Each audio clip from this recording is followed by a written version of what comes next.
So, saying all that, live from the AH Jobs List headquarters in Inglewood, Colorado, with my beautiful wife, Christine Marquez-Hudson, who has, I've admired her for a lot of different reasons, but one of the biggest reasons is that she is such an advocate for the nonprofit world. And I know a lot of people, they spend their entire careers bouncing around doing different things, and they want to know how to get into one industry or to a different industry. And the one thing I love about Christine is she is so committed to nonprofits. Nonprofits is her career, it's her passion. She loves the missions of nonprofits. She loves people who work for nonprofits. She's constantly, she teaches herself about nonprofits. She's done everything you can imagine in the nonprofit world, from consulting nonprofits to leading nonprofits to raising money to doing marketing to doing all kinds of different things. And so with no further ado, she's upstairs in her office. I'm downstairs in my office.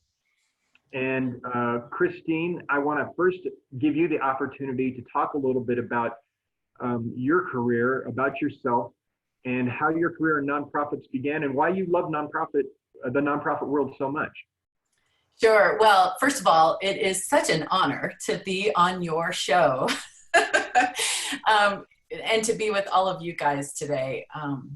I truly think that the nonprofit sector is one of those industries where those of us who work in it feel blessed every single day to have the chance to work for a mission that we are passionate about and to put our skills to great use for the good of our communities. And that's really one of the reasons I'm so passionate about this work. My path started when I came back from 5 years in Costa Rica. And in Costa Rica, I had been a teacher. When I came back to the United States, I knew I wanted to get my master's degree in something. I thought it might be organizational development. I wasn't quite sure, needed some time to explore. And so my mom knew somebody who knew about a job at a place called Mi Casa Resource Center. And it happened to be a life skills GED instructor position. And I figured if I could teach kindergartners and fifth graders, I could probably teach teen moms. So I applied and I got it. And that was actually my very first job in the nonprofit sector. I didn't know hardly anything about the nonprofit world. But I got into Mi Casa Resource Center and I just fell in love with not only that organization and its mission of serving the Latino community in Denver, but the entire industry of nonprofit organizations, and discovered that this was actually a place where I could continue to grow and advance my skills and do a lot of different things within that world and still work for a mission that I cared about. So that early position led to me getting a master's degree in nonprofit management at Regis University. I have, as you said before, I have been a consultant, I've been a direct service provider, I've been an executive director, I worked in the foundation world, and now I am at a university. So I think the thing for our viewers to take away is that there are so many different jobs in this sector. You can do almost anything that you would do in the for-profit world in the nonprofit world. Now I know when you went to UCLA, your initial thought was you wanted to be a news broadcaster. You wanted to be in the news, but your family has a long history of public service as well. Do you think that helped lead you to what you're doing as well? So my mom's a teacher and my dad was a lawyer and then judge. And so honestly, I would say that my sister and I, the only world that we knew was public sector work. I knew I didn't want to be a teacher. I knew I didn't want to be a lawyer. And the one thing that I could do better than my sister was theater and boys. And so my initial degree at UCLA was actually in theater. And in Los Angeles, I figured out pretty quick that I didn't have what it takes to be successful there. So I thought, well, what can I do to utilize my brain and my communication skills? And that's what kind of led me into broadcast journalism. But that career path really requires a lot of sacrifice early on. You got to go where the jobs are located. And by the time I was returning to the United States from Costa Rica, I just didn't have that kind of flexibility. So, and I kind of had figured out that that wasn't really the path for me either. Again, the nonprofit world has just been such an open canvas for what I've wanted to do with my career and my life that I've never regretted pointing my compass in this direction and sticking with it. Can you talk a little bit about, and I know there's a lot of people here who work for the nonprofit world. There's a lot of people who are saying, you know what, I've always wanted to pursue a passion of mine. Can you just give us the basics about what a nonprofit is? I mean, there's Sure. a 501c3. A lot of people understand that, but there's a lot more to it, and there's also myths about nonprofits as well. Sure.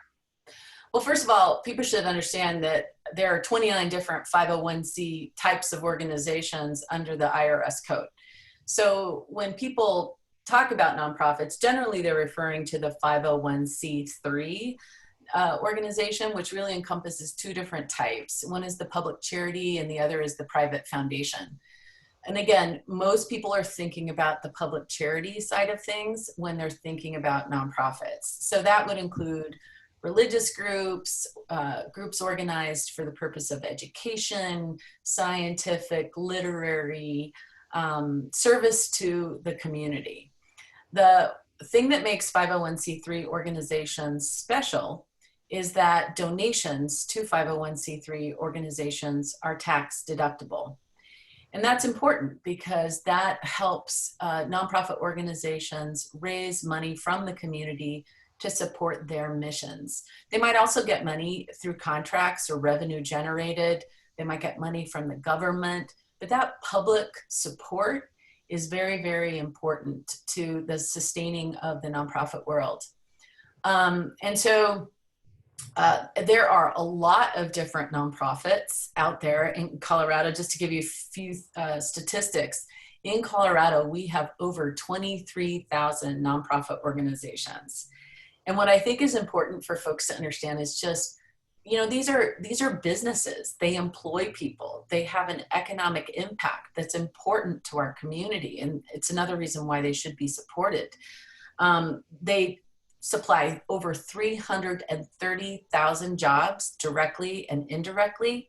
They represent $40 billion in economic activity in our state, which is 11.3% of our economy. So they're not just something to set aside and not pay any attention to. They're bigger than the agricultural, mining, and industries put together here in our state. So that's why, you know, there's just a lot of different jobs. So one thing I would say as well that folks should understand is 74% of all nonprofits in Colorado are small. They are $500,000 in annual revenue or less. And that's important for folks to understand. But they also include big entities like the Colorado Children's Hospital and the Denver Museum of Nature and Science and our foundation community. So there's just a wide spectrum of organizations out there and lots of opportunities. Yeah, I think it's an important point because you know, folks who are thinking about going into the nonprofit world and looking at this, you know, nonprofits employ accountants, they employ HR executives, they employ public relations folks, they employ, you know, all kinds of different folks in different careers. Now, let me ask you, you know, one of the myths is that you're, you know, don't expect to get rich working for a nonprofit. Nonprofits equal low wages. And I think there's truth to the idea that, you know, you're not going to go into a passion project with the idea of getting rich. And, you know, then I think there's some truth to that to a degree. But what are some other myths about nonprofits that drive you crazy? Well, I mean, I'm going to play off a little bit of what you just said. I think that it's true that, especially in our smaller nonprofits, that the wages are modest and the benefits packages might be modest. But in the larger organizations, certainly everyone is trying to attract top talent. And so we want our wages to be competitive. We want our benefits packages to be competitive. And sometimes there are other trade-offs that make the work worth it, like flexible schedules or the ability to work with your supervisor to design your job the way that works best for your life. And so I think that there are, lots of reasons why people enjoy the package of working for a nonprofit that is not just about the money. I think the other myth is that they are not businesses. Nonprofits are businesses. And we have to deal with everything from financial realities to marketing and communication strategies to HR issues and employing people to distribution challenges, figuring out sales, you name it. All of the issues that a for-profit organization would encounter are also true of the nonprofit sector. But I think that also makes skills more transferable between the nonprofit sector and the for-profit sector. So, and then the third would just be the importance of the sector in our community. Like I said, 11.3% of our state GDP is generated by the nonprofit sector. That's nothing to sneeze at. And they're important and we need them. And they're going to be critical in the recovery of the COVID-19 pandemic. Yeah, I think one of the myths that I hear is that nonprofits are charities, that they're charitable organizations. And there's some degree of truth to that, but nonprofits represent animal welfare, senior issues, healthcare issues, arts and culture. I mean, the list goes on and on and on. I mean, about every possible cause or thing that you're interested in, you can find in the nonprofit world. I want to ask you, because this is an important time in our world, the coronavirus and all of the stay-home policies that have impacted our economy and companies are impacting nonprofits as well. And these nonprofits are the safety nets for society on so many levels. What role will nonprofits have in the economic recovery? Well, they're so important to our community. I mean, the harsh reality is this pandemic and economic crisis will undoubtedly mean that many nonprofits have to cut their budgets, lay off staff, and even shut their doors. So that's just truth. I hope that many of them, though, are able to make it through this pandemic because we're going to need them as we recover. And so, as an example, right now we're leaning heavily on nonprofit organizations in the healthcare world, mental health, homelessness, and services to housing and secure people to help us through this pandemic. So we're utilizing their services enormously right now. Public universities, most public universities are 501c3 organizations, for example, and we need the students that are coming out of those organizations like nursing students right now. So we're leaning heavily on those organizations now. Recovering from this, we're going to need workforce development. Mi Casa Resource Center does wonderful workforce development work. So they also do small business development work. Again, educational institutions, universities are all going to be important. And certainly we're going to need a strong safety net. Look at what the food banks are doing right now to sustain families through this terrible situation where so many families have lost all of their income or have had their hours cut back or are, potentially dealing with healthcare costs. Yeah. So I think in addition to the opportunities that could be there for job seekers, both now and in the future, I think it's important for the audience to also remember to contribute to their nonprofit organizations if they can now, because we need to make sure that they make it through this pandemic so that they can be there as we recover. Yeah, I think that's so true. I think it's, we take nonprofits for granted a lot until we really, really need them. And this is one of these moments when we really, really need them. One of the things you talked about was some of the issues that nonprofits deal with. one of the organizations that you led does a lot of job training and career development, and that's the Mi Casa Resource Center. There's others like that. Dress for Success is one of my favorite ones. But there's a lot of other nonprofits out there for folks that are looking to just, have free resources to help write resumes, or to, have interview training and, all of that kind of stuff, or just even new skills training as well. But speaking of the Mi Casa Resource Center, that was your first job as an executive director. And this was after you had left there. That was one of your first nonprofit jobs. And then you came back and you took the reins of the Mi Casa Resource Center when really they were at the brink of oblivion. And you turned it around to becoming one of, Denver's most critical legacy nonprofits. And you did so during the recession of 2008.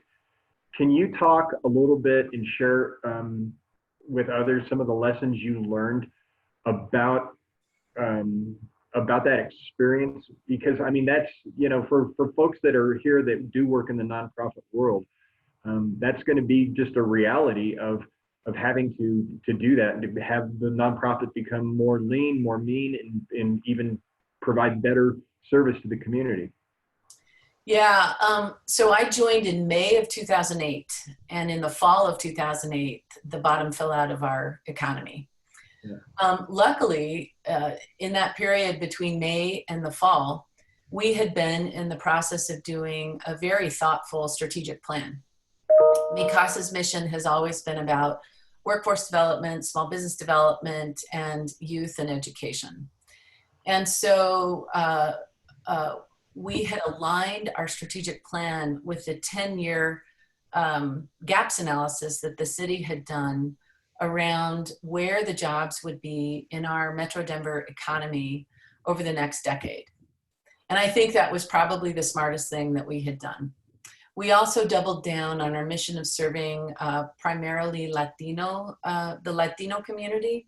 Even though we were inclusive of everyone, we were real clear that that was key to our core mission, and that was our identity, and that's who we wanted to serve extremely well. So the first year was awful because we had not yet re-solidified those relationships in the community with funders and donors. We were really going out and sort of shopping around this new strategic plan at a time when everyone was pulling back from their giving. So we made it through by the skin of our teeth in that first year. But as the stimulus funds came out from the federal government, that was really the safety net that got us the juice we needed to restart.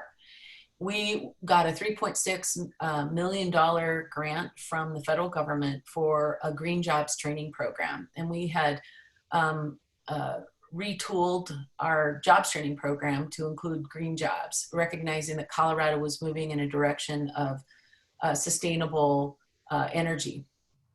And so we were well positioned and a bit ahead of the race in terms of providing those services already. And then that ended up being something that the stimulus funds focused on. And then we were able to parlay the success of that grant, the work that we were doing in that grant, to a lot of other funding sources, including individual donors, and essentially use those initial 2, 3, 4 years following the recession to rebuild, recover, and gain our reputation. The other thing that I think was just really, really, really critical was our communication strategy. And I hired a marvelous woman who, to this day, I say is one of my best hires ever.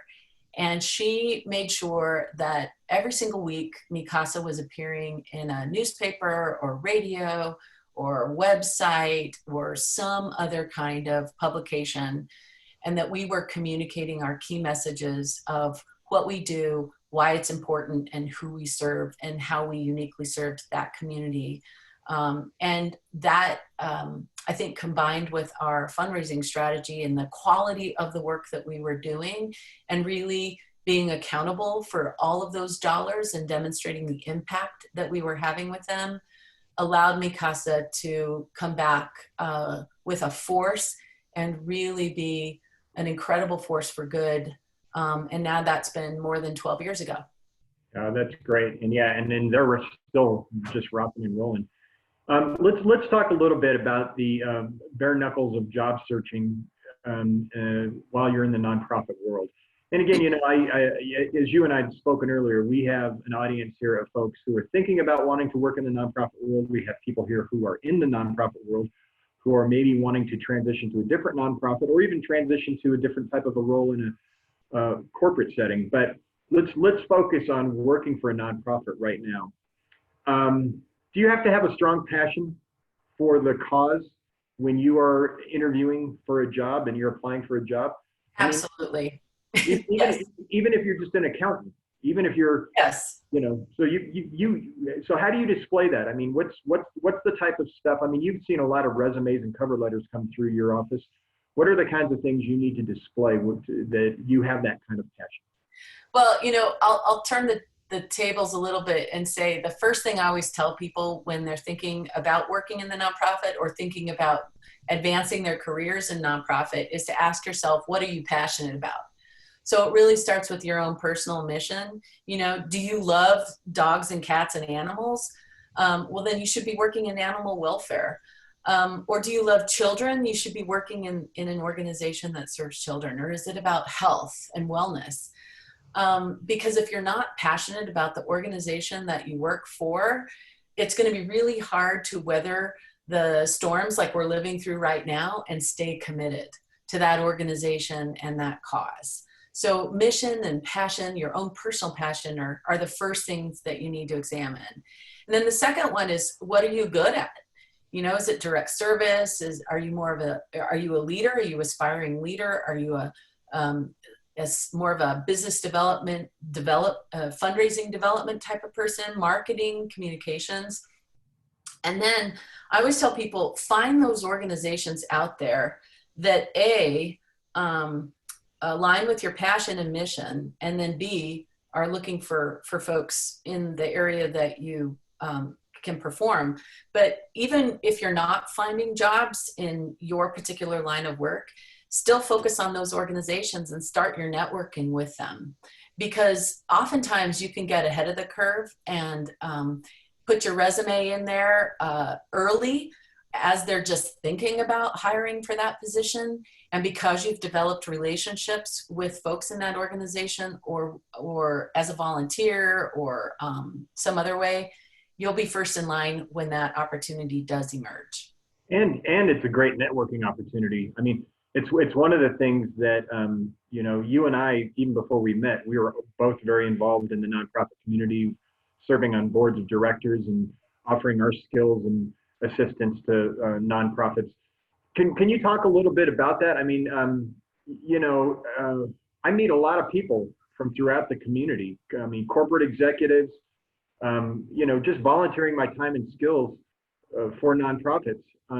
Is it a good way? Is volunteering a good way? I mean, even if you're not on a board, I mean, just, you know, contacting a nonprofit and saying, look, I have event management skills that I would like to offer pro bono, or, you know, do you need help with something else, with marketing or whatever? I mean, is that a good way to become engaged and network in the nonprofit world? Absolutely. I can't tell you how many former volunteers I have gone on and hired when the opportunity arose. I think that's particularly good for entry-level to mid-level positions, executive director level positions, and sort of that C-suite level position. Definitely helping out on the board of directors or as a volunteer are key ways to develop relationships within the organization, build trust, build credibility, so that when that chance arises, they're thinking favorably about you and you know the organization well enough to know that you actually want that job. So here's another thing that I've heard is a myth. If you are looking to reinvent your career or realign your career, and you want to take your corporate experience and instead pursue a job in the nonprofit world, is that a natural fit? I mean, obviously, you know, as we've been talking, you need to still display that you have the passion, but is someone going to come in and their nonprofit is going to say, oh my gosh, the corporate guy is going to come in here and save our world or help us out in a bigger degree than anybody else could? I mean, as a corporate person, I would think going into a nonprofit, there's going to be you're going to have to understand that the culture of a nonprofit where you have to wear many hats and you're very aligned with the mission is going to be very different, don't you think? Well, I think that it depends on the job that you're going to occupy. So if you're going to be an accountant in a nonprofit, the key thing is that you understand nonprofit accounting, and that you're a CPA. Yeah. Do you have to have worked in a nonprofit? Maybe not, but you need to demonstrate that you understand nonprofit accounting. Direct service, if you've been a social worker in a for-profit organization, you can absolutely be a social worker in a nonprofit organization. So I think executive director leadership is a little bit different because you really have to demonstrate two things. Number one, that you know how to fundraise, and number two, that you know how to work with a board. Other than that, your leadership and management skills are going to be pretty much directly transferable. So I think that there are definitely steps that would help a person's ability to succeed in getting that job, including networking, but also skill building in the areas where they may have a deficit. But for the most part, skills are certainly transferable. But I would definitely say in the folks that I've hired that I'm looking for a couple of things during the interview process. One is passion for our mission, an understanding of our organization, demonstrated commitment in their past to the community, and that they've done their homework and they can make the associations between the things that they have done in their past work and the job itself. And to the extent that you can make those connections, either in your cover letter, in your resume, and in the interview, I'm going to be pretty impressed with that effort alone. Because so many people don't make those connections for you. Yeah. And clearly come into the interview not knowing much about who you are or what you do. And they may be fantastic in many different ways, but they are not going to make it to the next round if that's the way that they have prepared for the interview.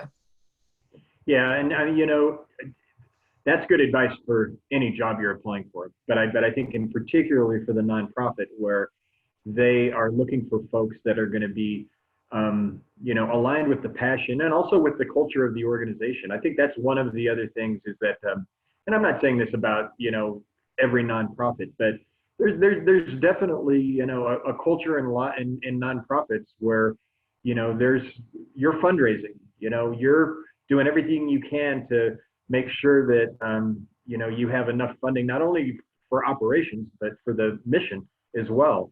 And there's a lot of expectations from people to wear many different hats when you work at a nonprofit.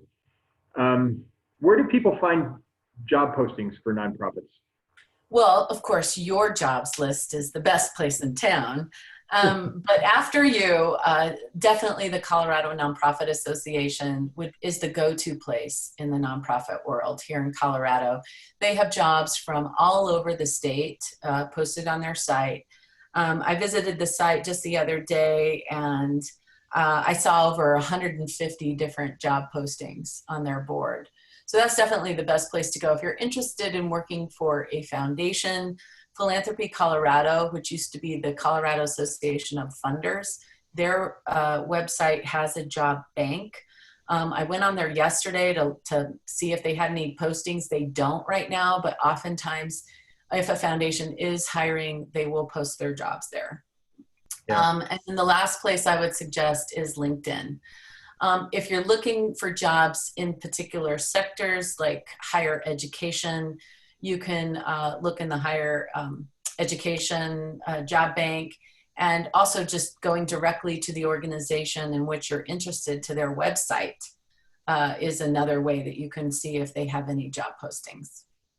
And you've also been heavily involved in different associations, and that has provided incredible training, leadership training in particular.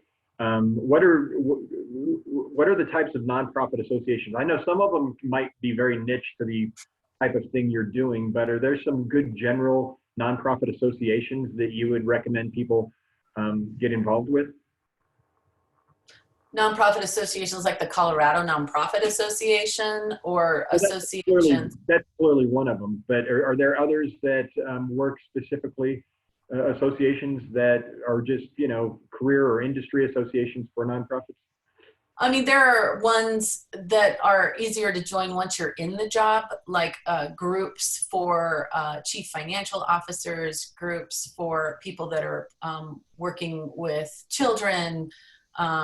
For example, when I was working with in the life skills GED position early on, I belonged to a group from across the city of direct service providers that were working with at-risk youth. So the only challenge to some of those groups, yes, they do exist, but sometimes you need to be in your position in order to really gain access to them. Yeah. And the other thing about the Colorado Nonprofit Association is they also just have a ton of resources. So if you are wanting to research organizations or find out what organizations exist that serve a particular passion of yours.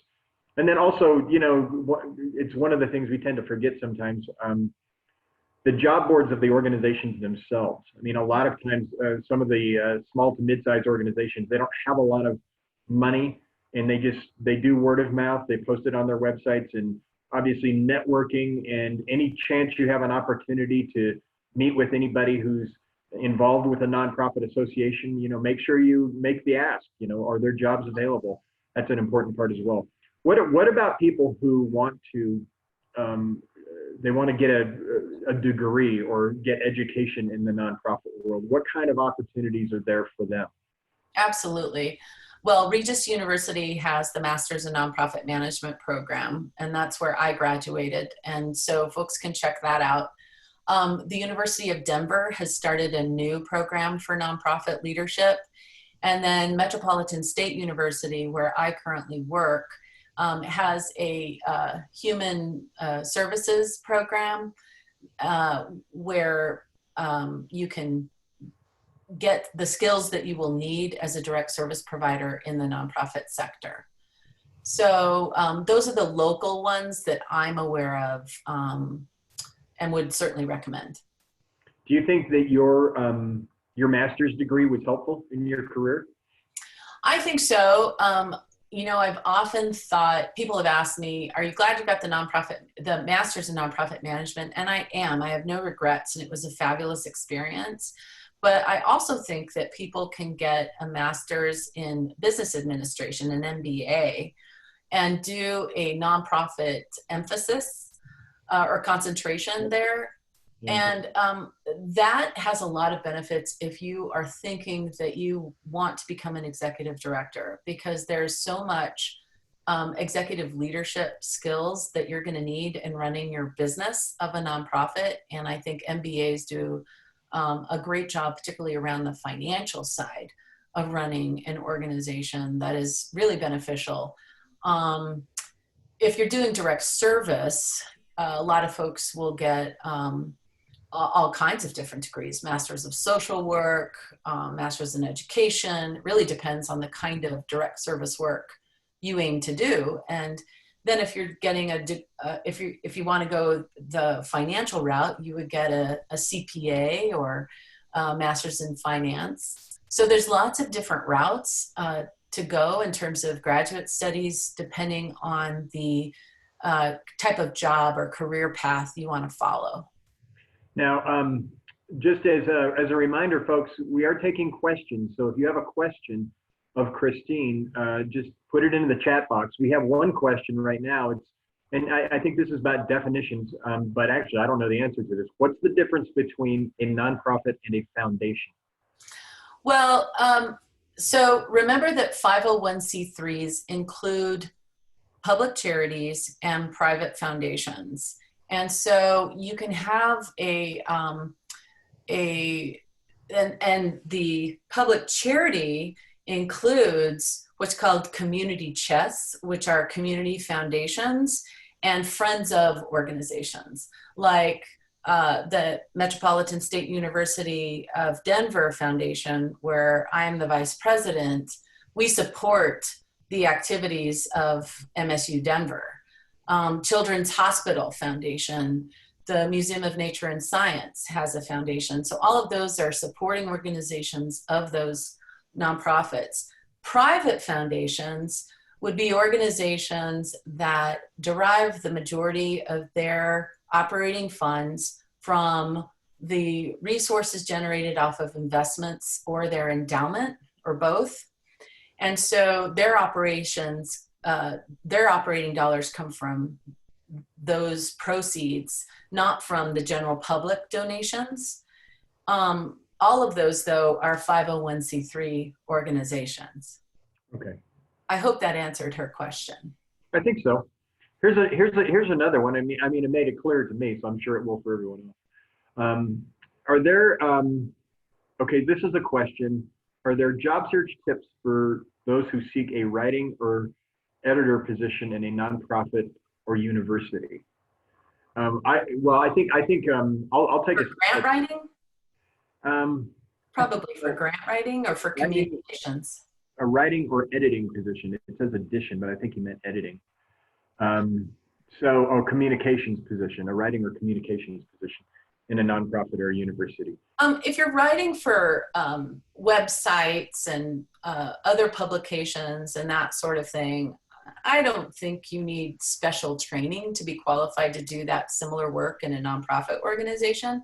But if you're going to use your writing skills to become a grant writer, then yes, I would definitely recommend that you take a grant writing class, because there are strategies and techniques and vocabulary that will be helpful for you to understand as you read through the grant guidelines from different foundations and apply for those opportunities. Yeah, and I would also recommend, just in terms of finding out where those positions are, in addition to the job boards, in addition to networking, there's the Public Relations Society of America, there's marketing associations, the Colorado AMA, there's the International Association of Business Communicators, and there's a bunch of different other associations that they regularly support nonprofits. They regularly have events surrounding nonprofits, and that's another good way to do this as well. Let's talk about, on the flip side, for those folks who are out there in the nonprofit world saying, you know what, I want to realign my career and I want to go work for corporate.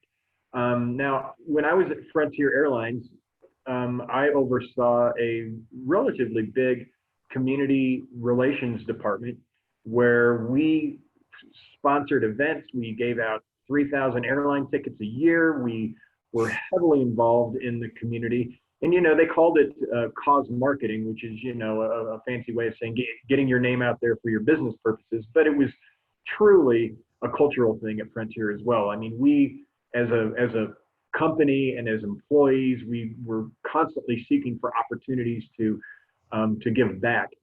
But what kind of advice would you give to those folks in the nonprofit world that want to go into the corporate world? I think the advice would be the same. Figure out the company that you would be interested in working for, or companies, and be able to translate the skill sets that you've developed in the nonprofit world to that new arena, and how you will be an asset to that organization and the goals and objectives that it is trying to meet.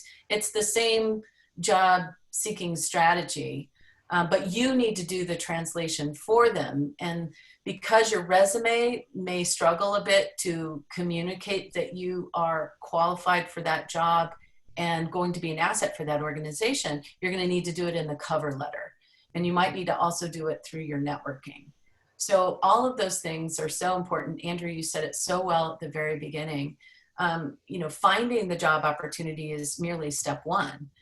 The next step is figuring out who you know, who works for that organization, doing your research, finding out everything that you can about that organization, and then preparing for your phone interview, which is likely the first step, and for your in-person interview if you get that far, very thoroughly. I can't tell you how many people at at the highest levels of their career have completely shot themselves in the foot during that process because they didn't do their homework. Yeah, yeah. And it is true for everyone listening. I mean, most big companies, even mid-sized companies, they recognize that giving back to the community if it's inherent in their culture, then they are a place that is considered a place that people want to work. And there's buzz around the community about wanting to work there because they care about the community. The other thing is that there are bigger companies that do major sponsorships to community organizations on a regular basis. It was one of the most fun parts of my job at Frontier Airlines. I had a woman and other people that were involved heavily they were my community relations folks doing that kind of work. And we would do amazing work with volunteers from our flight attendants and our pilots and and all of that stuff. It was really great to, know that people knew Frontier was a community partner. We have another question here, and it's, do you feel, and I love this question because I think it's true in many different ways. Do you feel nonprofits are generally same, less, or more friendly to working mothers and work-life balance than for-profits? Or does it just depend on the organization? And Andrew, I just want to note that there's a couple other questions that came in above that we may want to get to before we finish. Oh, okay. I'll answer this one from Molly. It really depends on the organization. I mean, I think that there are for-profit organizations out there that have incredibly important missions, core values, and the way that they treat their staff, including working moms, and work-life balance, people interested in work-life balance. There are also nonprofits out there that do the same. And there are nonprofits out there who really don't offer great working environments for people seeking flexible schedules. So you really need to do your research on the corporate culture of that organization before you decide to take that job. If that's important to you, then seek out an organization that is going to allow you to have the work-life balance and lifestyle that you want. And what you're going to need to communicate is how you can be of tremendous value to them, get the job done, be reliable, and work independently. And a lot of organizations are going to be okay with that. So it does depend. Yeah. No, okay. I think that's right. It's again, I mean, I think it's some of the mythology about nonprofits that, their passion for everything and for people and for everything translates into the culture. And I think it's a case by case basis, just like you said. I mean, it also depends on the position itself. There are positions within our organization where we're able to be very flexible and let people work from home and set their own work hours. There are other positions like our frontline staff that are our receptionists or our direct service providers that really have to be there to serve the community during certain office hours. So it just depends on the position as well. Yeah, totally. I think your mom's trying to join here. Hold on a second. Do you want me to go up and answer one of the other questions? Yeah, go ahead. So one of them was from Elizabeth, and it says, do you believe there exists a different skill set needed in nonprofits for executive support personnel? And I think you're asking about executive assistants, Elizabeth. I'm hoping that that's what you're asking about. No, I don't think that it's particularly different supporting a CEO in a nonprofit as an executive assistant than it is in the for-profit world. The most important skill sets are organization, being able to look ahead and help that person anticipate things that they need to address, or things that they need to tie up and wrap up from the previous day or week. And I've seen outstanding folks in the nonprofit world, but they are also outstanding in the for-profit world. Those are skill sets that are directly transferable. And then there's another one from, Kelly, how do I network as I live in New Mexico and want to move to Colorado? Oh, that's a great question. Yeah, it is. Kelly, what I would recommend is that you start by looking at the Colorado Nonprofit Association's website or Andrews. Start to learn which organizations in Colorado you are most interested in. And then we have one silver lining to this terrible pandemic is that everyone's working from home and on their computers a heck of a lot more. And it might be possible for you to reach out to someone in that organization and ask if you could have 15 minutes of their time to ask some questions about their organization and explore opportunities. A great person to do that with is the executive assistant because Right. they know everything that's happening in that organization and can tell you a heck of a lot about the leader. And the leader really does set the tone for the culture of that organization. And you can know early on if that's an organization you want to get to know more deeply. But I would start by doing this virtually. Even in this COVID-19 environment, you can still do a lot of virtual networking. Yeah, I know networking takes people out of their comfort zone sometimes.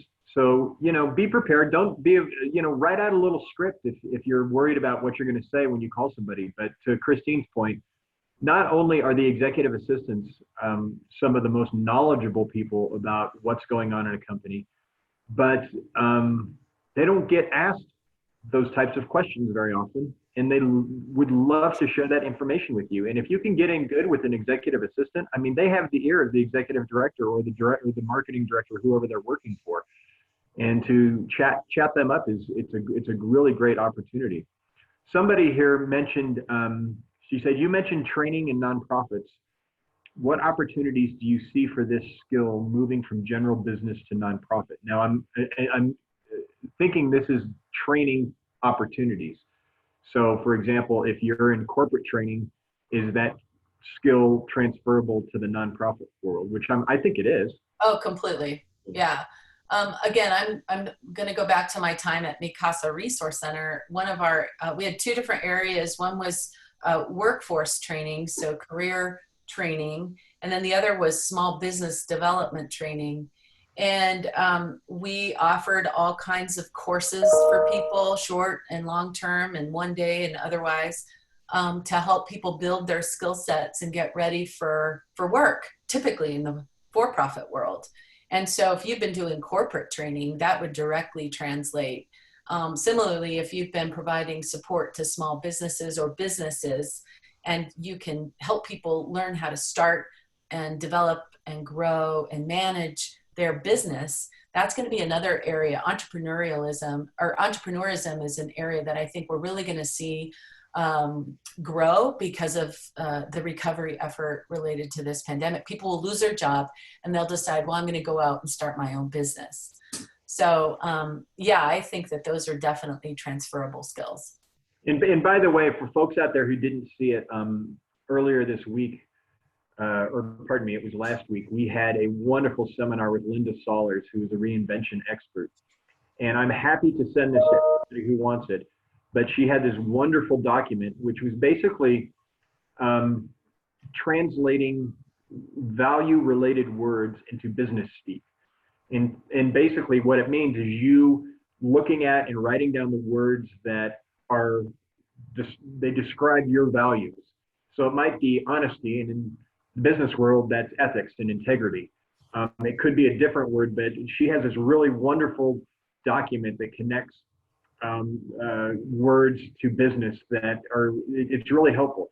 And the reason I bring that up is because when you're trying to transfer your skills or trying to make the case that my skills are relatable to another job, you have to make that argument, and you need to make it well, and you have to really think about and describe how your skills are transferable. It's an important part. Now, somebody else had a question about recommendations for where to take grant writing classes. And that's great. I hadn't thought about that, but I have to imagine that there is training. I used to work for an organization called JVA Consulting, and they offered the best grant writing workshops in town. I'm not 100% sure that JVA is still offering those, but you could certainly look it up. The other place to look is the Colorado Nonprofit Association. They will have options. There's the Community Resource Center. That would probably be my top recommendation of where to go to look for grant writing opportunities. They produce the Colorado Grants Guide, and that's a great big resource of all the foundations out there that support organizations in Colorado. So they do a lot of grant training, the Community Resource Center. So try that one. And to Sandra, she left a note, and this is just advice for everybody. I recently moved to Denver and have done a ton of virtual networking in the past month. I initially asked folks on my LinkedIn, Facebook to ask for intros to anyone in Denver. Warm connections have worked especially well to then get time on people's calendars. Yeah. So that's great, and it's absolutely right. One of the things I'm going to talk about this just for a second is that when you are networking with folks, go to the low-hanging fruit first. And these are your friends. These are folks you might have worked for in the past. They could be former bosses, former colleagues. They could be folks that you know from your professional association, vendors, clients. They could be your parents or folks. I mean, people who you know are going to be your cheerleader, your number one advocate. And call them and have them become a partner in your job search. And even if it's just for informational interviews are a sly way of getting onto someone's calendar and asking them about, how did you get to where you're at? What did you do to get to your position? So those are like your first tier of networking folks. And they're easy, they're going to call you back. You're comfortable talking to them about it.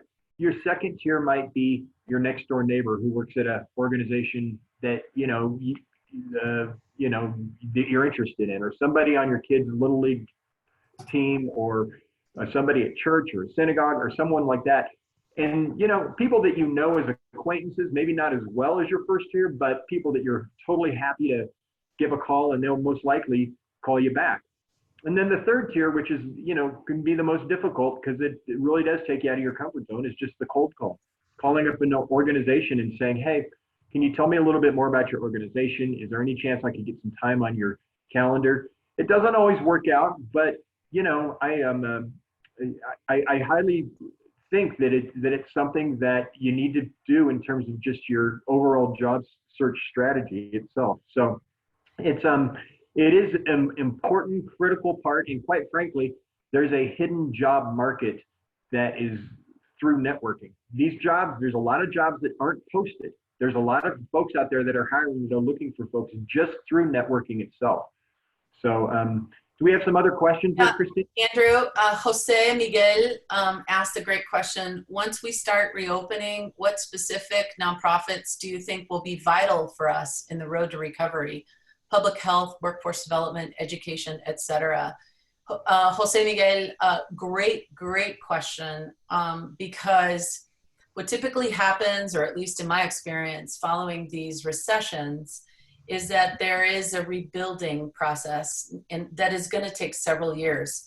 So for those of you who are not currently in the sector, actually even those of you who are but are looking to relocate to a different organization, look for those organizations that are likely to grow and be needed over the next several years. And you're absolutely right, Jose Miguel. Healthcare, huge. We're absolutely going to need to rely deeply on our healthcare organizations in the short term, but certainly in the long term. Mental health, services for people who are housing insecure. I think education is going to be huge, and workforce development.